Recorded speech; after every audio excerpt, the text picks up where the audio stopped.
ऋषियों ने सूत जी से हमने आपसे भगवान सत्यनारायण की कथा का महात्म्य और राजा चंद्रचूड़ की कथा बताने की प्रार्थना की। ऋषियों के विनम्र अनुरोध पर सूत जी ने चंद्रचूड़ की कथा सुनानी आरंभ की। केदारखंड के मणिपुरक नगर में चंद्रचूड़ नामक एक धार्मिक तथा प्रजा का बहुत ध्यान रखने वाले राजा रहते थे। वे अत्यंत शांत स्वभाव, मृदुभाषी, धीर प्रकृति तथा भगवान नारायण के परम भक्त थे। उसी समय विंध्य देश में कुछ ऐसे लोग भी उत्पन्न हुए जो सनातन धर्म के विरोधी थे। विधर्मी बहुत उपद्रव मचाते थे। इस कारण राजा के साथ उनकी घोर शत्रुता हो गई। राजा चंद्रचूड़ का उन विधर्मियों से भयंकर युद्ध हुआ। युद्ध में चंद्रचूड़ की विशाल चतुरंगिनी सेना नष्ट हुई। कूट युद्ध में निपुण तथा छल कपट से चाले चलने वाले धर्म विरोधियों की सेना की क्षति बहुत ही कम हुई। युद्ध में मलेच्छों से परास्त होकर राजा चंद्रचूड़ अपना देश और घर परिवार छोड़कर अकेले ही वन में चले गए। इधर उधर घूमते हुए वह काशीपुरी में पहुंचे। राजा ने देखा कि काशी तो द्वारका के समान ही भव्य एवं समृद्धशाली है।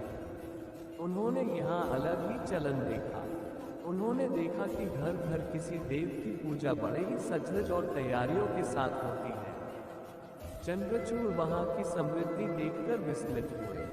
उन्हें विचार आया कि यदि इस समृद्धि का मूल मंत्र मिल जाए तो वह भी अपनी नगरी को ऐसा समृद्ध बनाने का प्रयास करेंगे। परंतु वह ये सोचकर निराश हो गए कि अभी तो उनके पास अपना राज्य भी नहीं है। चंद्रचूड़ ने वरिष्ठ नागरिकों और विद्वान ब्राह्मणों से नगर की समृद्धि का मूल मंत्र पूछा तो सबने कहा कि सत्यनारायण भगवान की ही यह कृपा है। ये सारा वैभव उनके व्रत और पूजन से ही है।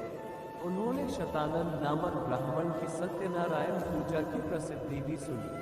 कुछ ने तो यहाँ तक कहा कि इस व्रतोपवास तथा पूजन के अनुसरण से मनुष्य न मात्र शील व धर्म से समृद्ध हो जाता है, अपनी हारी लड़ाई तक जीत जाता है।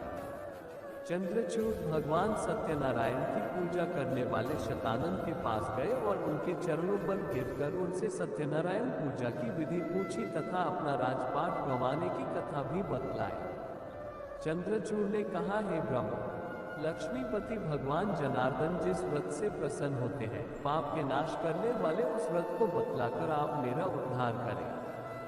शतानंद ने कहा, राजा, लक्ष्मीपति भगवान को प्रसन्न करने वाला सत्यनारायण नामक एक श्रेष्ठ व्रत है जो समस्त दुख, शोक इत्यादि को नष्ट करने वाला, धन धान्य को बढ़ाने वाला, सौभाग्य और संतति को देने वाला तथा सर्वत्र विजय दिलाने वाला है। राजा, जिस किसी भी दिन प्रदोष काल में इनके पूजन आदि का आयोजन करना चाहिए। केले के तनों से बने खंभों पर एक एक मंडप की रचना कर उसमें 5 कलशों की स्थापना करनी चाहिए और 5 ध्वजाएं भी लगानी चाहिए। व्रती मंडप के मध्य में ब्राह्मणों द्वारा एक सुंदर सी वेदिका की रचना करवाए। उसके ऊपर सोने से जड़ा शिलारूप भगवान शालिग्राम को स्थापित कर भक्तिपूर्वक चंदन, पुष्प आदि से पूजा करनी चाहिए। भगवान का ध्यान करते भूमि पर सोकर 7 रात बिताए। ये सुनकर राजा चंद्रचूड़ ने काशी में ही कोई समय न गंवाते हुए भगवान सत्यनारायण की शीघ्र ही पूजा की। इस पूजा से प्रसन्न होकर रात्रि में भगवान ने राजा को एक उत्तम तलवार प्रदान की। शत्रुओं को नष्ट करने वाली तलवार प्राप्त कर राजा ब्राह्मण श्रेष्ठ सदानंद को प्रणाम कर अपने नगर को चले। चंद्रचूड़ जब अपने नगर वापस आए तो वहां विधर्मियों का राज था। राजा चंद्रचूड़ ने उन विधर्मियों के विरुद्ध युद्ध छेड़ दिया और 6000 विधर्मी दस्युओं को मारकर उनसे अपार धन प्राप्त किया। साथ ही नर्मदा के मनोहर तट पर पुनः भगवान श्रीहरि की पूजा की। राजा प्रत्येक मास की पूर्णिमा को भक्तिपूर्वक विधि विधान से भगवान सत्यनारायण की पूजा करने लगे। उस व्रत के प्रभाव से वह लाखों ग्रामों के अधिपति हो गए और 60 वर्ष तक राज्य करते हुए अंत में उन्होंने विष्णु लोक को प्राप्त किया। एक बार धर्मराज युधिष्ठिर ने भगवान श्री कृष्ण से पूछा, भगवान विष्णु, भगवान की यह कैसी माया है जो सारे जगत को मोहित कर देती है? मैं इस रहस्य को जानने के लिए बड़ा उत्सुक हूँ। इस पर भगवान श्री कृष्ण ने उत्तर दिया, महाराज युधिष्ठिर, इसी प्रकार का प्रश्न नारद ने भी श्रीहरि से पूछा था। नारद ने उनसे अपनी माया दिखाने का हट भी किया। श्री विष्णु ने नारद की अभिलाषा को टालते हुए कहा, माया से आपका क्या काम होने में, वह तो सांसारिक मोह में फंसे जीवों के लिए है, आप कुछ और मांग ले। नारद जी विनम्रता पूर्वक बोले, श्री हरि, मुझे किसी वर की इच्छा नहीं है। भगवान, आप अपनी माया के ही दर्शन कराए, उसे देखने की इच्छा बड़ी बलवती हो रही है। नारद के बार बार आग्रह पर नारायण ने नारद जी की बात स्वीकार की। नारायण ने नारद जी की अंगुली पकड़ ली। अगले ही क्षण वे श्वेतद्वीप नाम के स्थान पर थे। इसी क्षण भर में नारायण ने शिखा, जनेऊ कमंडल, मृगचर्म धारण कर एक वेदपाठी बूढ़े ब्राह्मण यज्ञ शर्मा का रूप धारण कर चुके थे।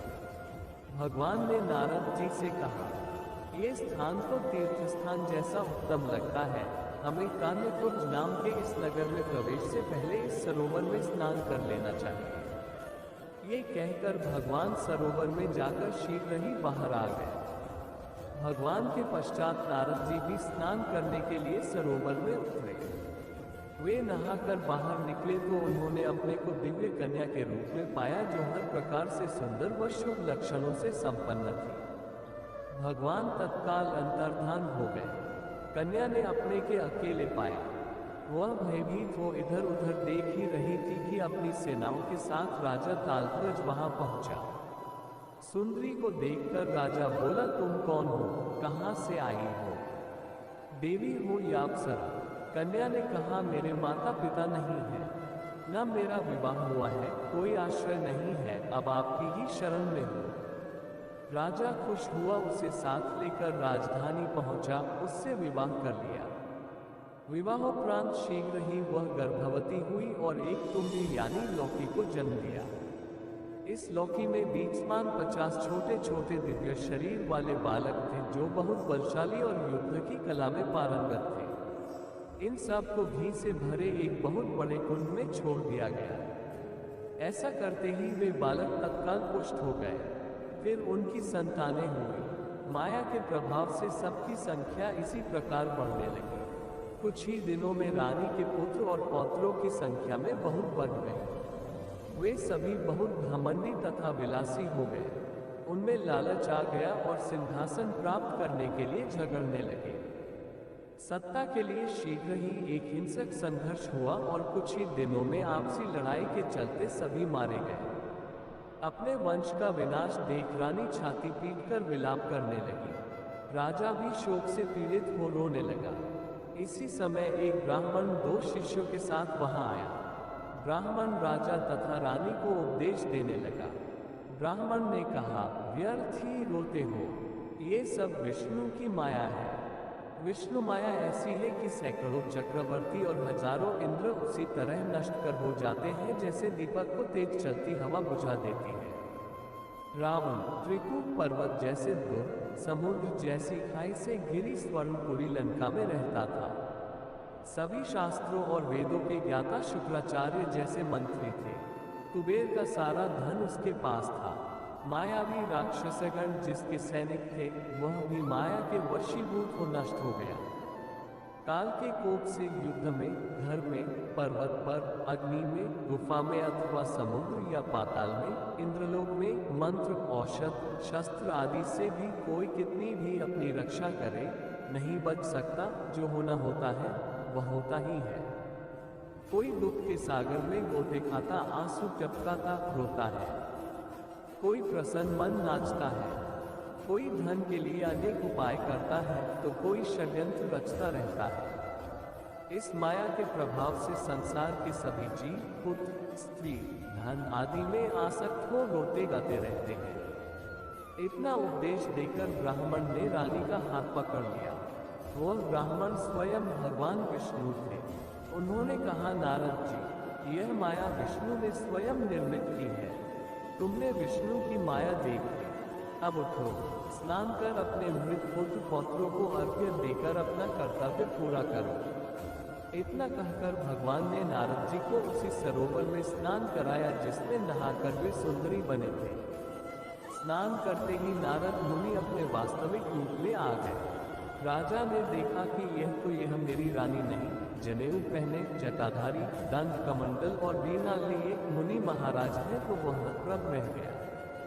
अगले ही क्षण भगवान नारद का हाथ पकड़कर श्वेतद्वीप आ गए और नारद से पूछा, नारद जी, आपने मेरी माया देख ली। माया कष्टकारी और बांधने वाली है, इसलिए मैं साधुजनों को इससे मुक्त रखता हूँ। नारद जी ने भी संकोच में भरकर उन्हें प्रणाम किया।